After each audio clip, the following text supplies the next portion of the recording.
ಅಕ್ಕಿಯ ಡಬ್ಬದಲ್ಲಿ ಮುತ್ತೈದೆ ಹೆಂಗಸರು ನೀವು ಈ ಒಂದು ಕೆಲಸ ಈ ಒಂದೇ ಒಂದು ವಸ್ತುವನ್ನು ಅರಿಶಿಣದ ಬಟ್ಟೆಯಲ್ಲಿ ಕಟ್ಟಿಟ್ಟು ಪ್ರತಿದಿನ ಅದನ್ನು ಮುಟ್ಟಿ ನಮಸ್ಕಾರ ಮಾಡಿ ಪೂಜೆ ಮಾಡುವುದರಿಂದ ನಿಮ್ಮ ಮನೆಗೆ ಮಹಾಲಕ್ಷ್ಮಿ ಅನುಗ್ರಹ, ಅನ್ನಪೂರ್ಣೇಶ್ವರಿ ಅನುಗ್ರಹ ಆಗುತ್ತದೆ. ಗಿರಿವಿ ಇಟ್ಟಿರುವ ಚಿನ್ನಗಳು ಮನೆಗೆ ಬಂದು ಸೇರುತ್ತದೆ.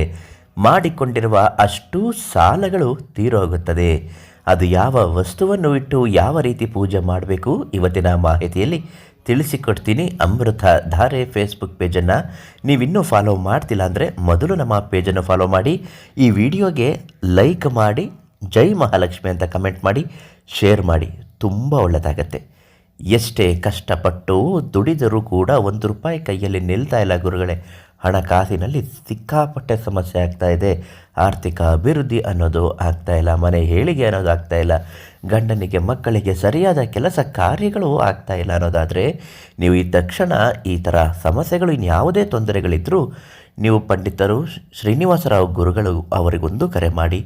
ತುಂಬ ಚೆನ್ನಾಗಿ ಪರಿಹಾರ ಹೇಳ್ತಾರೆ. ಅವರು ಅನೇಕ ರೀತಿಯಾದಂತಹ ಪರಿಹಾರವನ್ನು ಉಚಿತವಾಗಿ ಮಾಡಿಕೊಟ್ಟಿದ್ದಾರೆ. ಯಾವುದೇ ಕಾರಣಕ್ಕೂ ನಿಮ್ಮ ಮನೆಯಲ್ಲಿ ದುಡ್ಡು ಕಾಸಿನ ವಿಚಾರದಲ್ಲಿ ಸಾಕಷ್ಟು ತೊಂದರೆಗಳಾಗುತ್ತಿದ್ದರೆ, ಅಥವಾ ಗಿರಿವಿ ಇಟ್ಟಿರುವ ಚಿನ್ನಗಳು ಮನೆಗೆ ಬಂದು ಸೇರಬೇಕು, ಸಾಲಗಳು ತೀರಬೇಕು ಅನ್ನೋದಾದರೆ ಅಕ್ಕಿಯ ಡಬ್ಬ. ಇನ್ನೇನು ವರಮಹಾಲಕ್ಷ್ಮಿ ಹತ್ತಿರದಲ್ಲೇ ಬರ್ತಾ ಇದ್ದಾಳೆ. ಅದಕ್ಕಾಗಿ ವರಮಹಾಲಕ್ಷ್ಮಿ ಹಬ್ಬದ ವ್ರತ ಇನ್ನು ಸ್ವಲ್ಪ ದಿನ ಇದೆ ಅನ್ನುವಾಗ ಹಳದಿ ಬಟ್ಟೆಯಲ್ಲಿ 3 ಕವಡೆಗಳು, ಮಹಾಲಕ್ಷ್ಮಿ ಕವಡೆಗಳು ಅಂತಲೇ ಇದು ಪ್ರಸಿದ್ಧವಾಗಿರುವಂಥದ್ದು. ಜ್ಯೋತಿಷ್ಯ ಶಾಸ್ತ್ರದಲ್ಲಿ ವಂಶ ಪಾರಂಪರಿಕವಾಗಿ ಜ್ಯೋತಿಷ್ಯವನ್ನು ಮಾಡಿಕೊಂಡು ಬಂದಿರತಕ್ಕಂತಹ ಜ್ಯೋತಿಷ್ಯರು ವರಮಹಾಲಕ್ಷ್ಮಿಯನ್ನು ಪೂಜೆ ಮಾಡಿ ಸಾಕ್ಷಾತ್ಕರಿಸಿಕೊಂಡು ಅದಕ್ಕಾಗಿ ಸಿದ್ಧಿಸಿರುವಂಥದ್ದು. ಧನಾಕರ್ಷಣೆ ಮಾಡುವಂತಹ ಈ ಕವಡೆಗಳು ಅನ್ನಪೂರ್ಣೇಶ್ವರಿ ತಾಯಿ ಅಂದರೆ ಅಕ್ಕಿ, ಅದರ ಜೊತೆಯಲ್ಲಿ ಇದ್ದರೆ ತಾಯಿ ಅನ್ನಪೂರ್ಣೇಶ್ವರಿಯ ಕೃಪೆ ಮತ್ತು ಮಹಾಲಕ್ಷ್ಮಿಯ ಕೃಪೆಯಿಂದ ನಿಮ್ಮ ಮನೆಯಲ್ಲಿ ಏಳಿಗೆ ಅನ್ನುವುದು ತುಂಬ ಚೆನ್ನಾಗಾಗುತ್ತೆ. ಇದನ್ನು ಹಳದಿ ಬಟ್ಟೆಯಲ್ಲಿ ಸುತ್ತಿ ಗಂಟು ಹಾಕಿ ಕಟ್ಟಿ ಅಕ್ಕಿಯ ಡಬ್ಬದಲ್ಲಿ ಅಥವಾ ಅಕ್ಕಿಯ ಚೀಲದಲ್ಲಿ ನೀವು ಇಡಬೇಕು.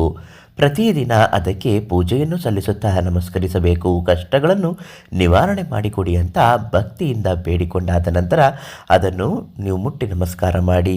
ಹೀಗೆ ಮಾಡುವುದರಿಂದ ಮಹಾಲಕ್ಷ್ಮಿ ಅನುಗ್ರಹ ಕೃಪಾ ಕಟಾಕ್ಷ ನಿಮ್ಮ ಮೇಲಾಗುತ್ತದೆ. ಹಾಗಂತ ಇದನ್ನು ಮಾಡಿದ್ರೆ ಸಾಕ ಅಂತ ಕೇಳಿದ್ರೆ ಖಂಡಿತ ಇದು ಸಾಧ್ಯವಾಗುವುದಿಲ್ಲ. ಮಂತ್ರಕ್ಕೆ ಎಲೆ ಉದುರುವ ಹಾಗಿದ್ದರೆ ಏನೇನೋ ಆಗಿರೋದು. ಆದರೆ ಇದನ್ನು ಮಾಡಿದ ಮೇಲೆ ಒಂದು ರೀತಿಯಾದಂತಹ ಆತ್ಮವಿಶ್ವಾಸ, ಛಲ ಅನ್ನೋದು ಬರುತ್ತದೆ. ಎಲ್ಲವನ್ನೂ ಸಂಪಾದನೆ ಮಾಡುವ ಹಾಗೆ ಬುದ್ಧಿಶಕ್ತಿಗಳು ಚಿಗುರುತ್ತದೆ. ನೀವು ಯಾವುದೇ ಕೆಲಸಗಳನ್ನು ನಿಯತ್ತಿಂದ, ಶ್ರದ್ಧೆಯಿಂದ, ಪ್ರಾಮಾಣಿಕತೆಯಿಂದ ಮಾಡಿದರೆ ಫಲ ಖಂಡಿತವಾಗಿ ಸಿಗುತ್ತದೆ. ಈ ಕವಡೆಗಳನ್ನು ಉಚಿತವಾಗಿ ಶ್ರೀನಿವಾಸರಾವ್ ಗುರುಗಳು ನೀಡುತ್ತಿದ್ದಾರೆ. ಅವರಿಗೆ ಕರೆ ಮಾಡಿ ಬೇಗ ಕೇಳಿ ಪಡೆದುಕೊಳ್ಳಿ, ಖಾಲಿಯಾಗಿ ಹೋಗ್ಬಿಡುತ್ತೆ. ಎಲ್ರಿಗೂ ಒಳ್ಳೆಯದಾಗಲಿ.